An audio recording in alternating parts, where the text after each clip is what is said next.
This is Newsroom. Hello and welcome from Johannesburg, here in South Africa. I'm Evan Jansen. The show, of course, live. It's broadcast from our studios in Auckland Park. We're also streaming live on YouTube with the whole show, as always, available on demand on our YouTube channel. Now, South Africa is in denial about the problem it faces with xenophobia. This is the concept we are facing on the show today, and we want you to interact with us at SABC Newsroom. Also, we look at the damage this kind of behavior is doing to brand South Africa. That and another scenario around racism. We'll talk about that. In our book slot, a little bit later, we talk to Lord Robin Renwick on the politics in his time as an ambassador to South Africa. We close the show with a look at the Cape Town Jazz Festival that's heading into its 16th year this year. But first, we get the day's news from Katrine Milan.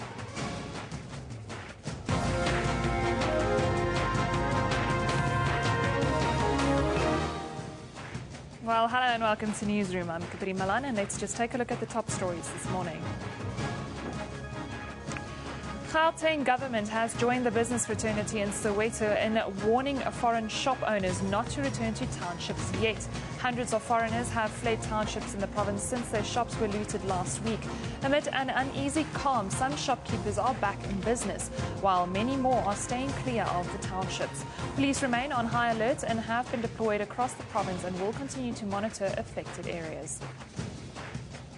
They were supposed to start operating yesterday, but through the negotiations that we had with them, we then decided that maybe we should wait for the funeral to pass to avoid a situation where opportunists, after the funeral, they will then start attacking people. Parents at some schools and villages near Malamulele in Limpopo are escorting their children to school and guarding the school premises. The parents are from villages that are not participating in the stay away by Malamulele residents to demand their own town municipality. There has not been schooling in the area this year due to the stay away. Reaction to the Medical Advisory Parole Board's recommendation that convicted murderer Clive Darby Lewis be released on medical parole has been received with mixed reactions. The board found that Darby Lewis has an aggressive type of cancer which is resistant to treatment. The Justice Department says even though it will consider their recommendations, it is not bound by the board. Darby Lewis was convicted of conspiracy to kill the leader of the South African Communist Party, Chris Hani, in 1993. There's a time to accept certain realities.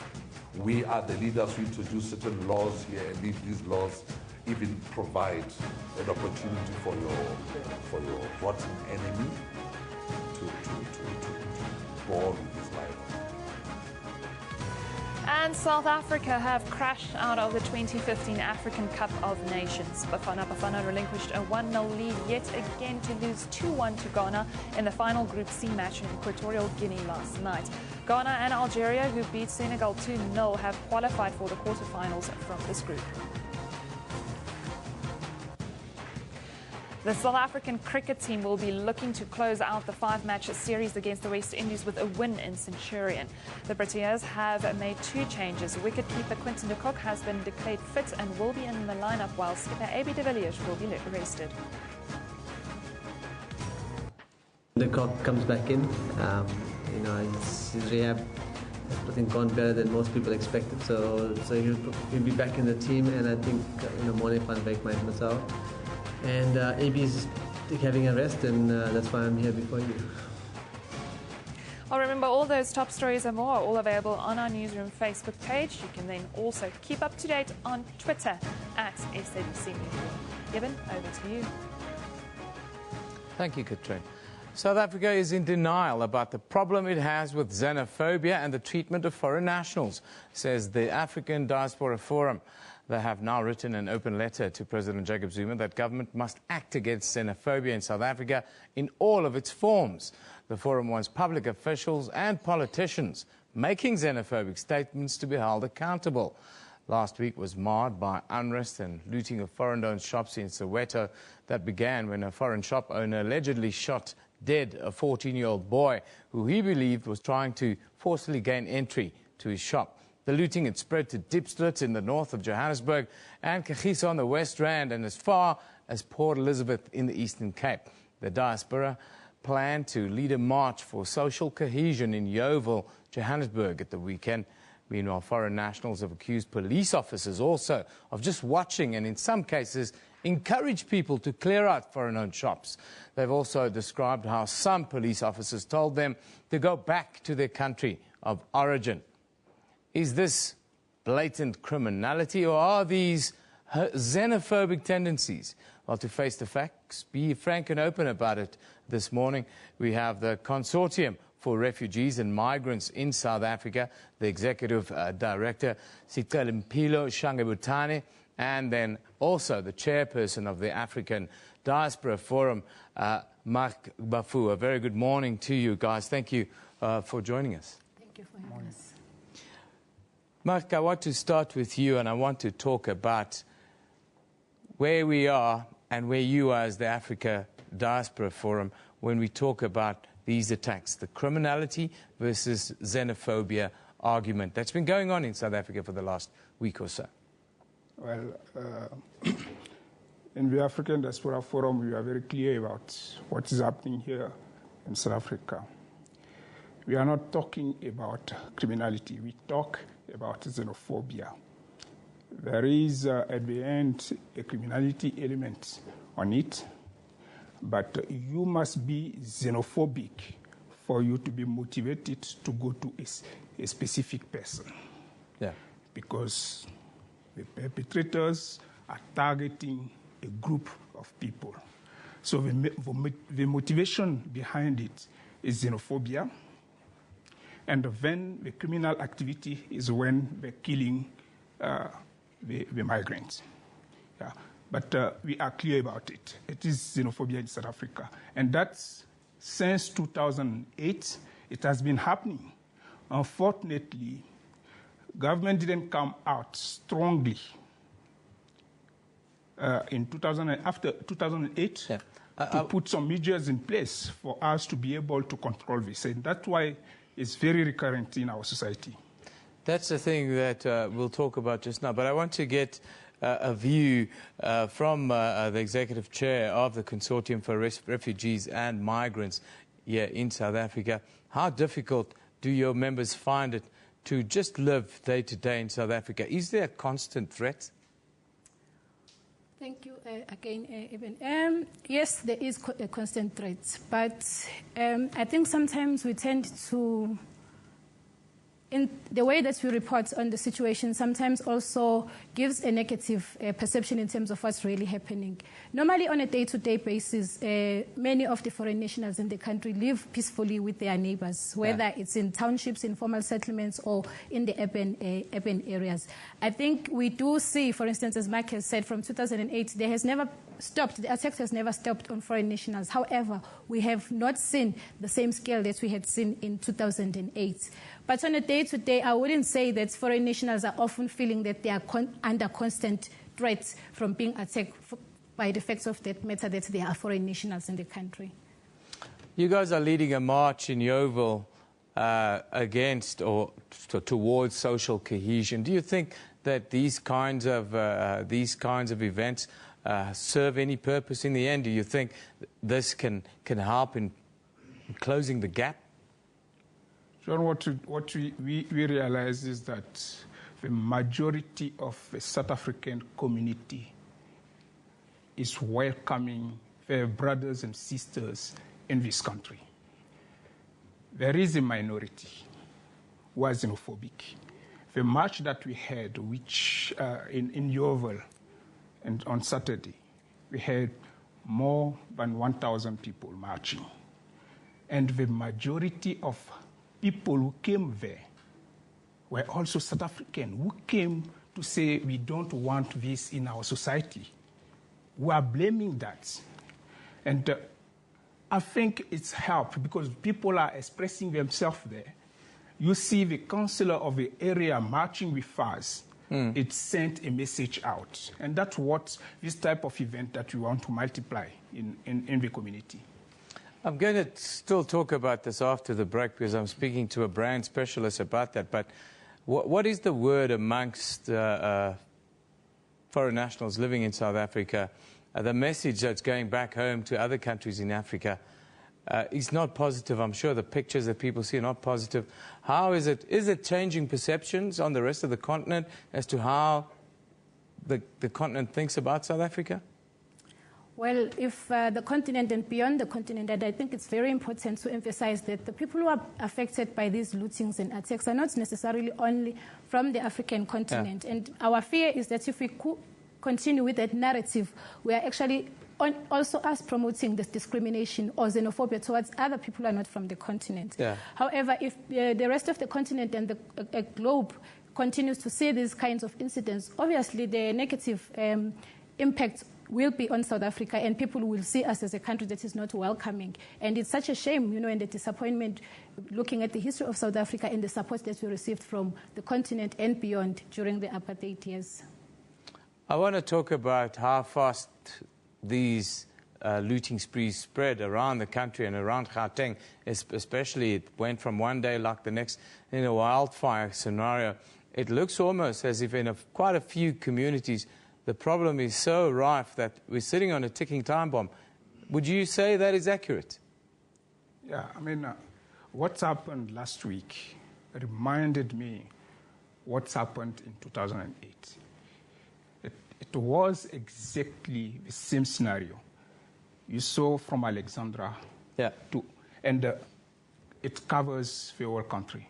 And this repeated, means that the perpetrators know how to conduct these attacks. So that's why we're saying that government should come out strongly and put a system in place. The system will control it.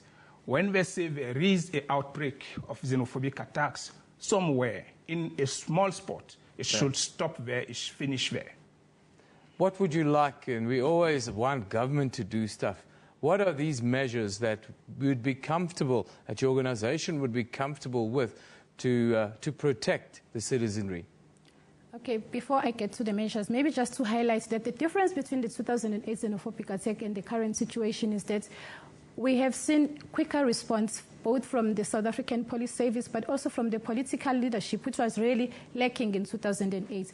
And in that way, it sort of helped in terms of containing the situation, as much as it did spread to some of the areas, but it was more like copycat kind of activities that were not as deeply motivated as the 2008 attacks. After 2008, we must acknowledge that there was a lot of work that was done both by government, civil society, international organizations to try and address xenophobia and also promote social cohesion in the country. So one of the things that we would like to see happening is the strengthening of some of those measures. For instance, one of the things that is still outstanding is the finalization of the National Action Plan Against Racism, Xenophobia, and Related Intolerances. You know that South Africa is supposed to deposit at the United Nations. That is one critical instrument that is going to help us with the measures in terms of how we address the situation.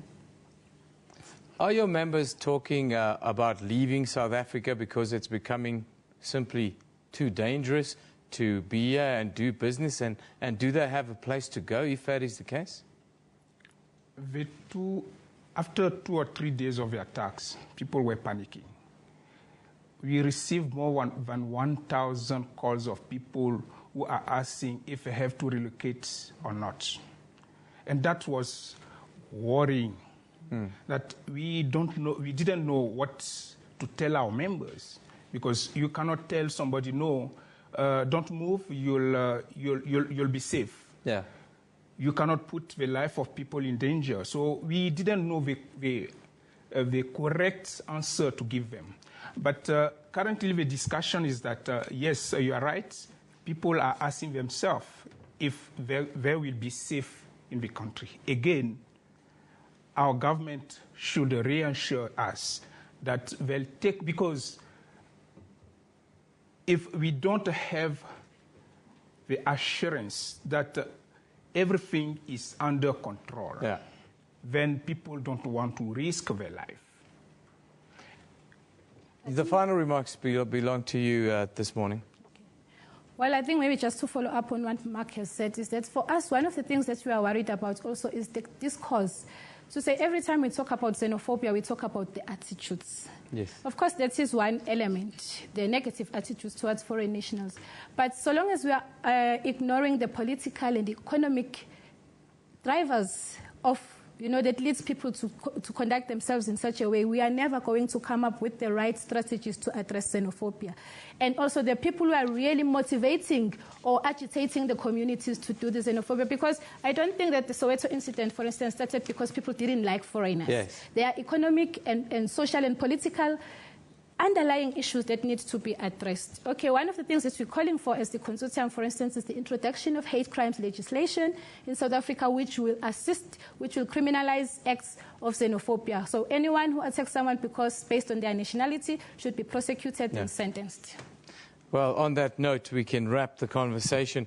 I will ask questions around the effect of Brand South Africa with a specialist after the break. Thank you very much for joining us today. That's the Executive Director of the Consortium for Refugees and Migrants in South Africa, Sikta Limpilo Shangebutane, and then the Chairperson of the African Diaspora Forum, Mark Bafu. Very good morning to you guys, and thank you for joining us. Thank you. Thanks.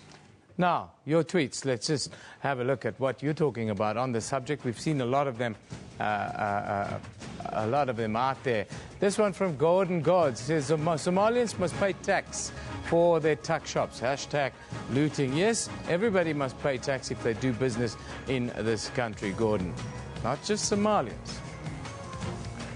These are just organized criminals in a group. They know they can't all be arrested and prosecuted.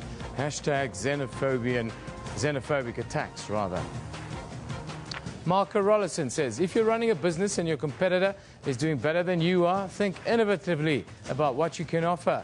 Yes, don't send people to go and burn down the shop. Tabiso Motibe says, South Africa, let's fight against looting to Somalia and Pakistan. Let's stop this, guys. We are all children of Lord. Soweto, Alexandra, I think, is what Tabiso is trying to say. Now it's time for our tweet of the day, or our pick of the day, I think. This one from Fez Trombone on the xenophobic attack. He says, so you don't know that culture is the backbone of civilization? Children are turning to criminals. Hashtag looting. Get your act together, he says. Yes, that is part of the issue. A lot of these were young teenagers, 13, 14-year-old. And in the end, it comes down to parenting, is what a lot of experts are saying, is parenting. There were also adults that were willing the children to do these kinds of things.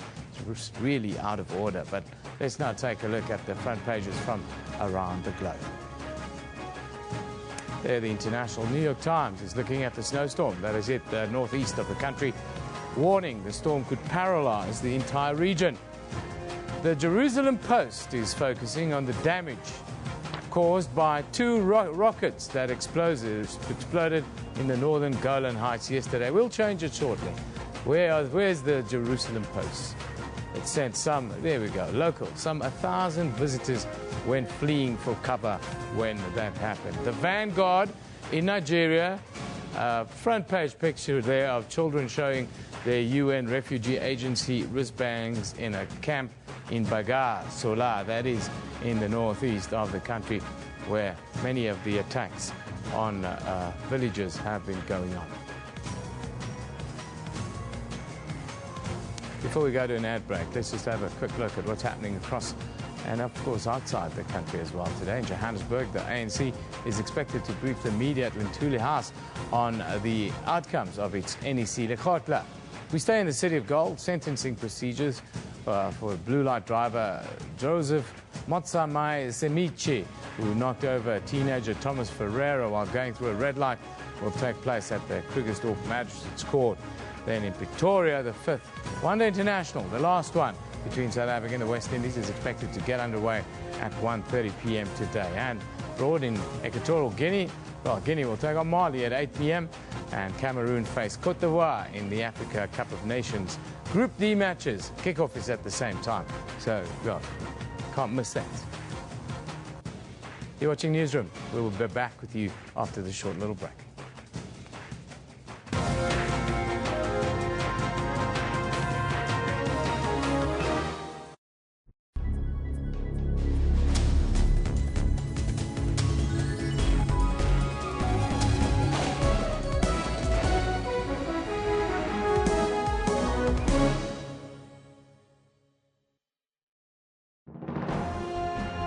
Zoom into Africa. This is Mali. The president is Mr. Ibrahim Boubacar Keita. Mali got independent from France on 20 June in 1960. The population is more than 16 million people. One of Mali's major languages spoken is Arabic. Monetary unit is CFA.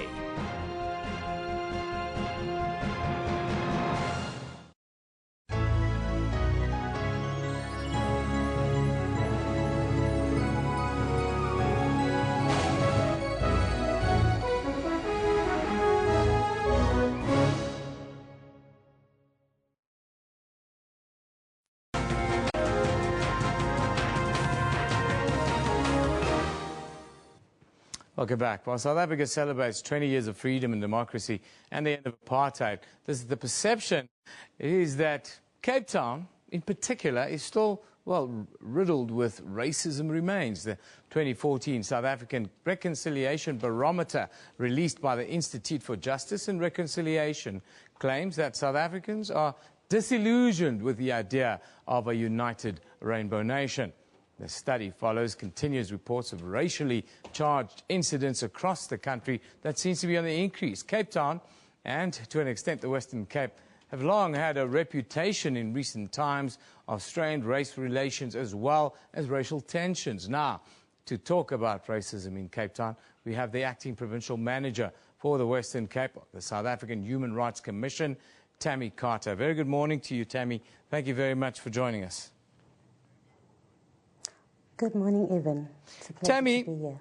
Tammy, as the Human Rights Commission in Cape Town, give us your views. We've had so many, up to 15 incidents in the last 6 to 9 months in Cape Town. Is there a problem developing in Cape Town? Evan, I don't believe that the media reporting on racism in the Western Cape and in Cape Town in particular gives an accurate reflection of what is happening in the Western Cape. Yes, there are incidents of racism, and because they've been reported in the media, they've gotten a lot of attention. But the reporting of incidents of racism takes a lot away from the people in the Western Cape and in Cape Town who are not racist and who are willing to live with the spirit of reconciliation. And what all this hype about racism is doing, on the one hand, it's good that it is highlighting that there are still problems, that there are still people who are having difficulties with transformation. But on the other hand, the other side of the story, where people are living cohesively together in communities, that's not being reported.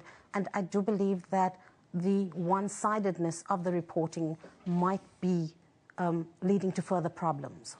So, Tammy, you're telling me you are, as the Human Rights Commission, you're not alarmed that you've had 15 cases and mounting in Cape Town in particular in the last 6 to 9 months? Not at all, Eben. I am saying, as the Human Rights Commission, that any incident of a violation of a constitutional right, any incident where a person's rights are not respected, whether by another person or whether by government, is alarming to the Human Rights Commission. And the Human Rights Commission is working with civil society and with government to address these kinds of issues. But at the same time, I'm saying that sometimes the reporting of incidents without reporting the other side of the story can lead to a skewed view, where people are saying now, for instance, that the Western Cape is really racist.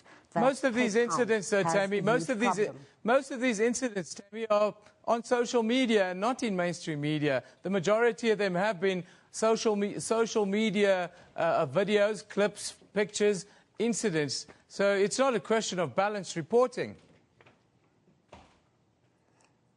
For sure. I'm not saying that the media is at fault here, or the more formal media, I should say. It is a question of what is taking place on social media, and the Human Rights Commission is dealing with a lot of the complaints emanating from social media and incidents of racism on social media. Tell us about some of these cases and how you guys are dealing with it. Well, some of the cases they relate to the use of the very prevalent these days K word, and people just commenting on social media on a post by another person. And then there are people who will find those posts offensive and they'll lodge a complaint with the Human Rights Commission.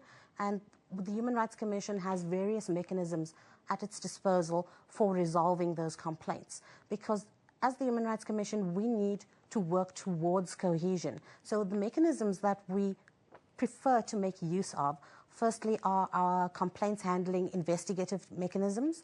Secondly, we make use of alternative dispute resolution mechanisms. And then lastly, we would make use of the mechanisms provided by the equality courts.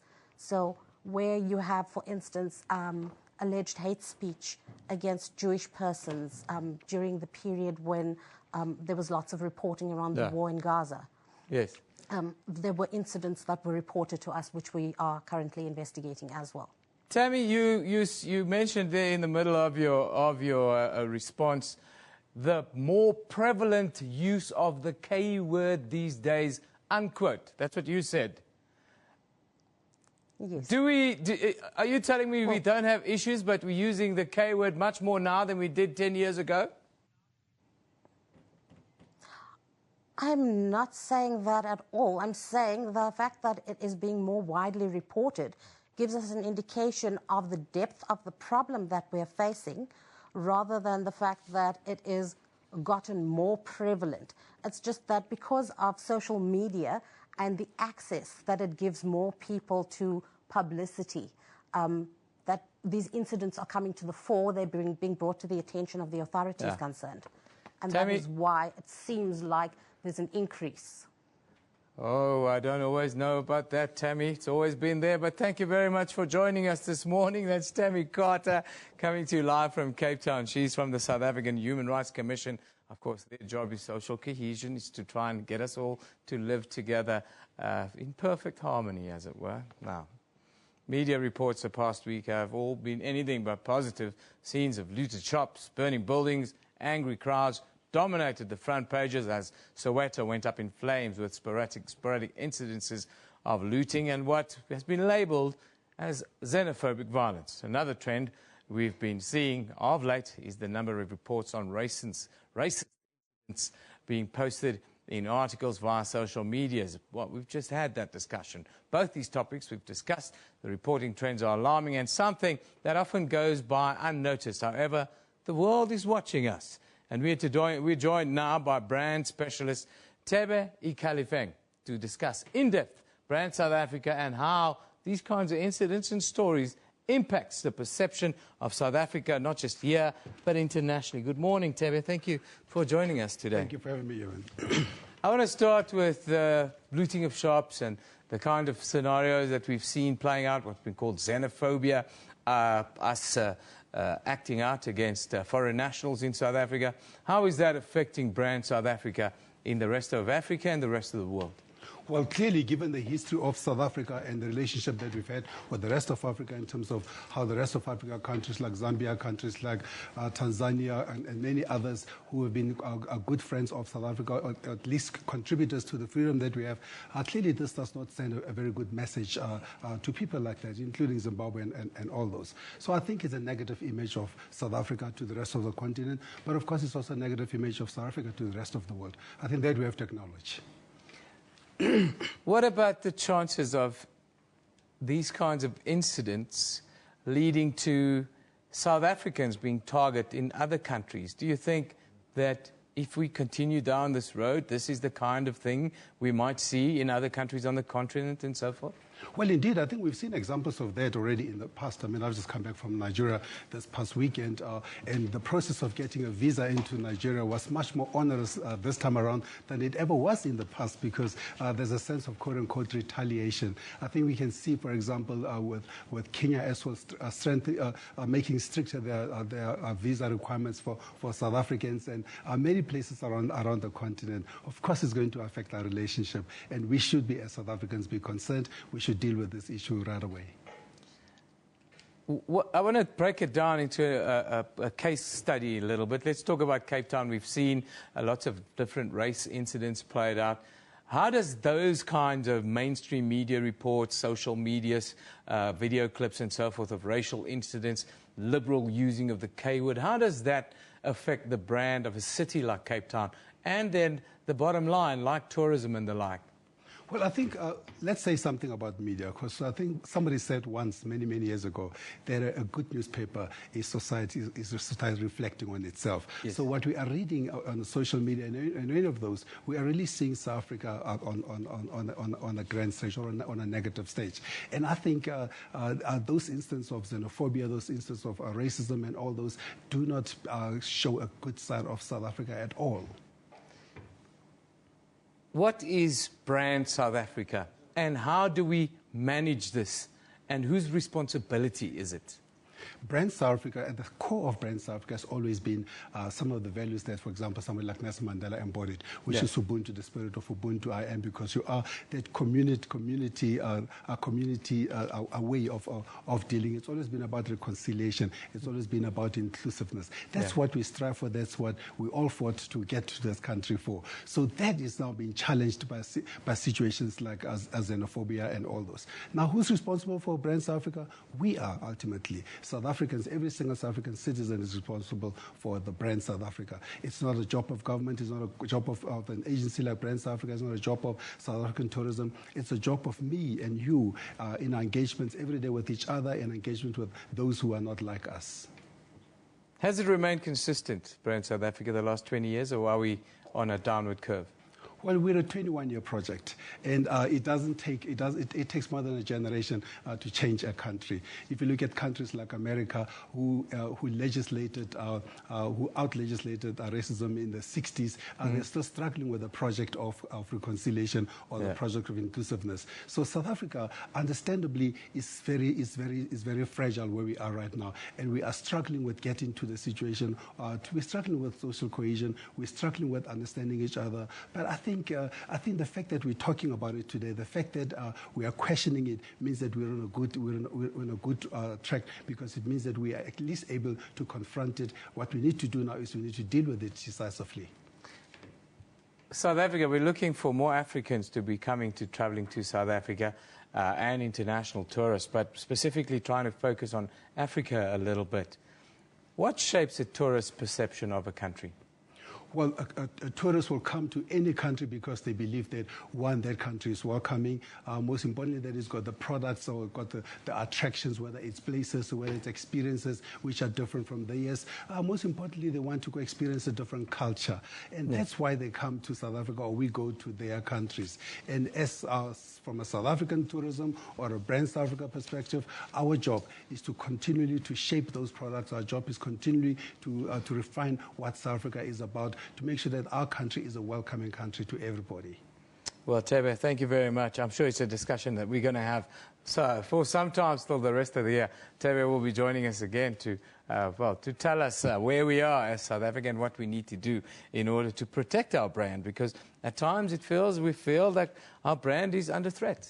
Well, it is under threat. And I think, one aspect that perhaps I should have touched in terms of where the challenges for South Africa is. You look at a country, we're a country of 25% unemployment. We're a country where 80% of those who are unemployed are black. We're a country where 80% of the country live in 30% of the land. Yeah. So those challenges are really making it difficult for the country to come together, because it's an us and them scenario in terms of how the ordinary citizen looks at it.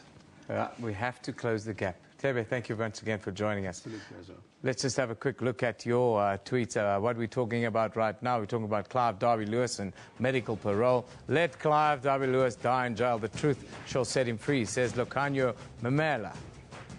Jinder Chair says, I'm so not ready for Chris Hani's killer to be released on medical parole. Clive Derby-Lewis, imagine how the Hani family feel about this. Yes. Ntwampe Morata says, Timothy said, Derby-Lewis deserves to be released so that he can go home and die with dignity. He served time for his crime. Some of your views on an emotive issue here in South Africa. Should Clive Derby-Lewis get medical parole? At SABC Newsroom, that's where you can send us your tweets. Now, today's picture comes from Jay Naidu, captioned, now more than ever, we need a frank and open discussion on hashtag racism, hashtag tribalism, hashtag xenophobia, hashtag inequality, and most important one, hashtag poverty. Because if we sort out poverty, the rest of it kind of takes care of itself. You are watching Newsroom here on SABC News. We'll be back shortly.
Well, hello and welcome back. You're with Newsroom on SABC News. Let's just take a look at those top stories this morning. Gauteng government has joined the business fraternity in Soweto in warning foreign shop owners not to return to townships yet. Hundreds of foreigners have fled townships in the province since their shops were looted last week. Amid an uneasy calm, some shopkeepers are back in business, while many more are staying clear of the townships. Police remain on high alert and have been deployed across the province and will continue to monitor affected areas. Parents at some schools and villages near Malamulele in Limpopo are escorting their children to school and guarding the school premises. The parents are from villages that are not participating in the stay away by Malamulele residents to demand their own town municipality. There has not been schooling in the area this year due to the stay away. And reaction to the Medical Advisory Parole Board's recommendation that convicted murderer Clive Darby Lewis be released on medical parole has been received with mixed reactions. The board found that Darby Lewis has an aggressive type of cancer which is resistant to treatment. The Justice Department says even though it will consider their recommendations, it is not bound by the board. Darby Lewis was convicted of conspiracy to kill the leader of the South African Communist Party, Chris Hani, in 1993. Well, more on all those top stories on our Newsroom Facebook page. You can also keep up to date on Twitter at SABC Newsroom. Eben, back to you.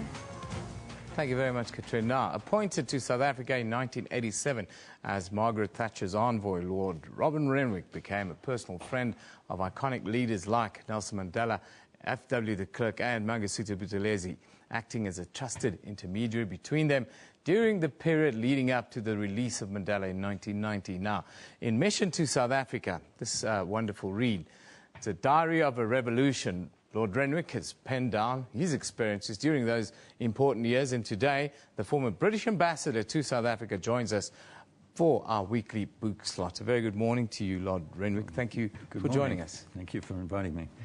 It was the best of times, it was the worst of times. I'm sure that is a way that you can reflect on what it was at that time.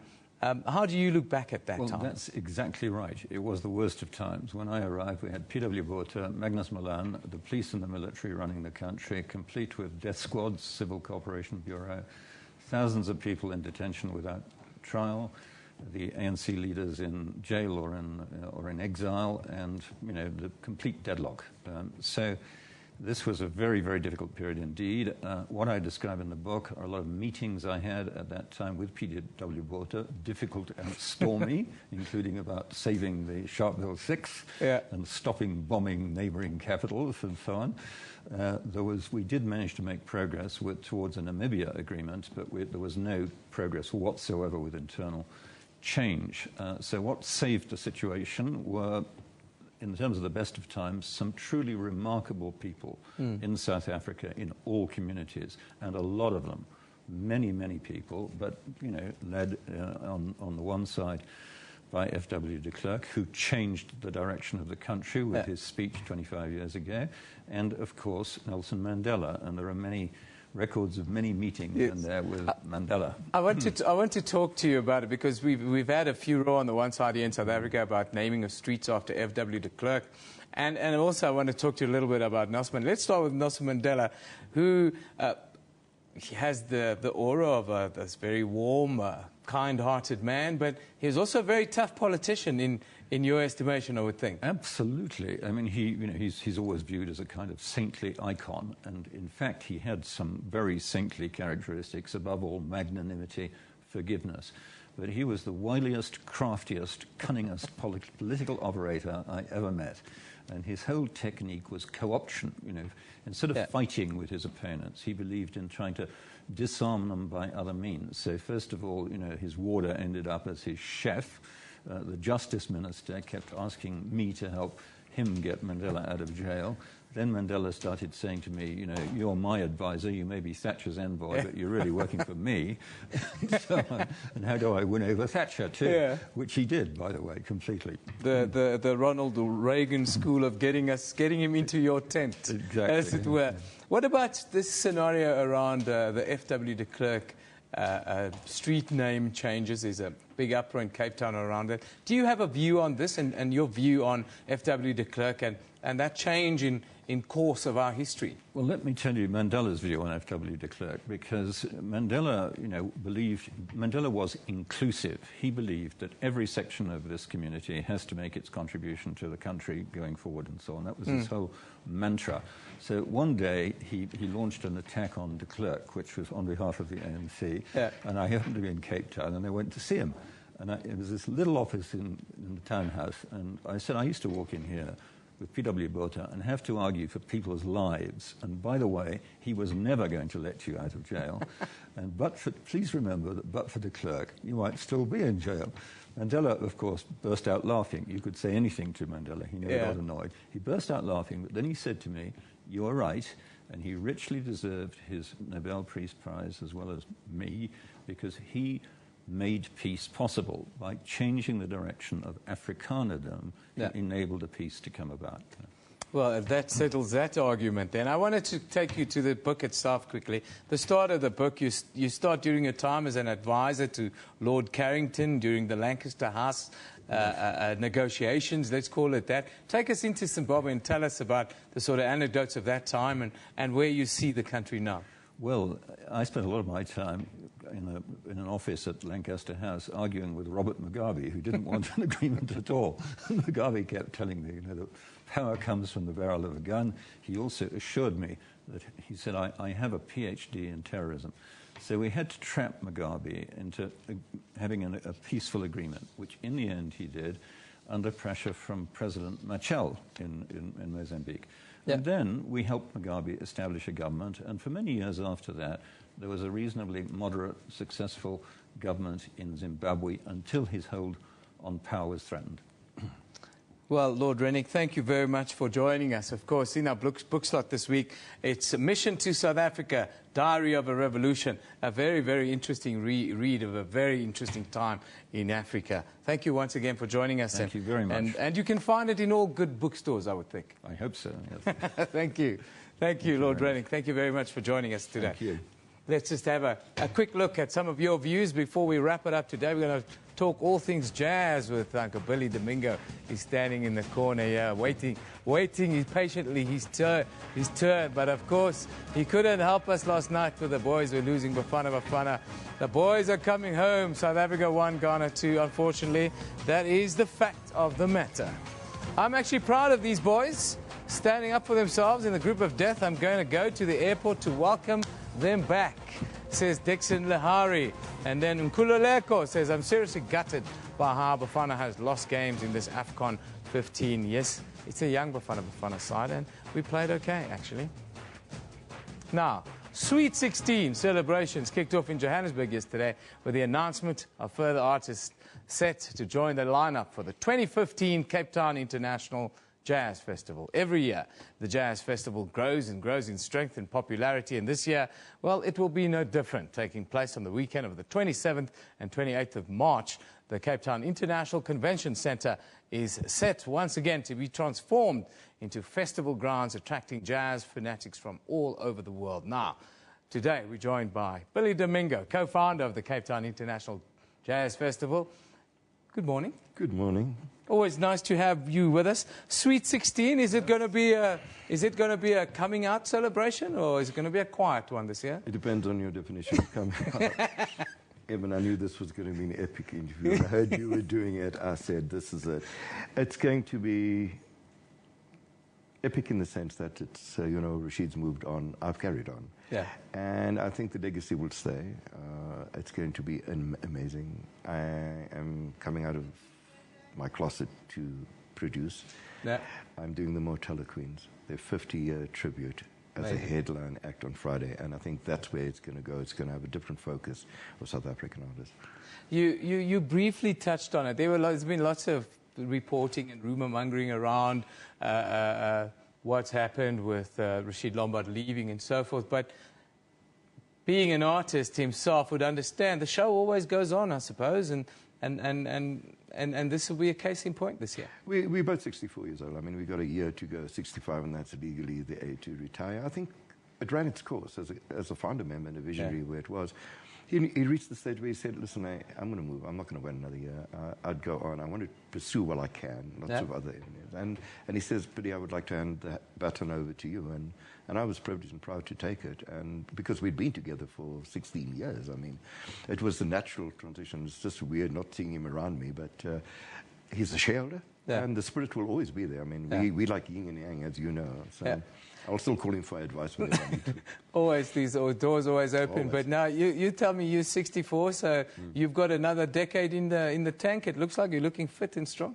Hey, I'm proudly South African. It works. I've got all my clothes are done. No, I'm fine. I think mentally I'm very stable because our team is very good. Yeah. We've managed to develop an incredible team, and I've worked around the world. So that'll carry on forever. It's truly one of the best events in the country now, no doubt, if not the best event. Talk to us about the lineup and how do you see the event then? In a way, it's difficult to be better than last year because last year was so good. Being better is relative because what is being better? Can I get J&B earlier? Can I do this earlier? Can I do that? What we've done is listened to the survey and where people have complained about stuff or complimented stuff, and all we've done is moved it up. I think where we've done very well this year is that we looked at the lineup of the artists, and I mean, Yana used to do a great job of it, and seeing how we can be more collective. So we put things like Colin Mbele and these guys together and doing a collective and a combination of different countries, so that's fine. And a lot of women. We have 10 female artists on board. Without letting the cat out of the bag, who are you adding to the lineup for the next for the next big one on the 27th of March? We've got the full lineup last night, so it's out. It's not okay. It's out. So as I said, the Queens, 50 years in the business. Oof. They need to go out. It's going to be epic. I'm producing that Friday night. We've got Al Jarreau, Didi Bridgewater. We've got Courtney Pine, but we've also got Sipho, Yvonne, Brayu with Oliver. I mean, you can't. Why are you having Brayu again? Why not? He is by popular demand. He is by popular demand. Every year he could fill his own stage and just keep people there.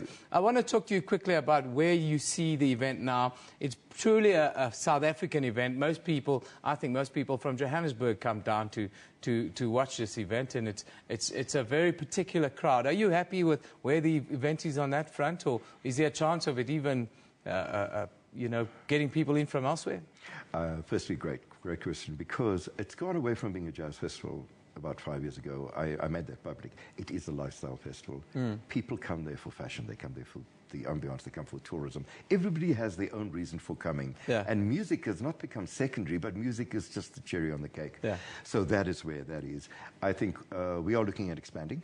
I think we have been a one-stop shop for too many years. I think we need to transfer our skills. We went to Rwanda. We started that. Yeah. Rashid and I walked down the road and we saw Cinema Atlantica and he said, Bro, jazz. I said, fine. And we did it. Mozambique we've done. So we've done that pioneering. Now I think we need to get more events to create platforms for artists to perform. Well, you're doing a fantastic job, Uncle Billy. Thank you for joining us today. Thank you Always for a putting pleasure. on the biggest and best show we have in South Africa. That is the Cape Town International Jazz Festival. Don't call me for tickets, yeah? This is Mr. Billy Domingo. He's the guy. He's the guy. Yes, hopefully I'll get invited again to come and play in the golf day this year. That's where we wrap it. Newsroom is broadcast live from our studios here in Auckland Park, Johannesburg. Every weekday morning between 9 and 10 a.m. The show repeats at 2 in the afternoon with a rebroadcast at 5 a.m. the following day. We're also live on YouTube at that time. The whole show is always available on demand on our YouTube channel. This is SABC News. You've been watching Newsroom. We simply love it in the morning.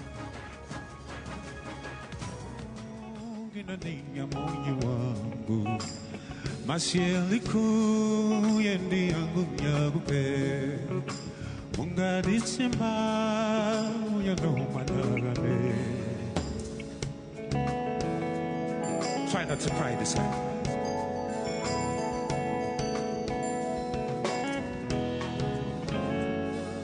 João Cisa chora e do lado andia. Dia passamos, gasto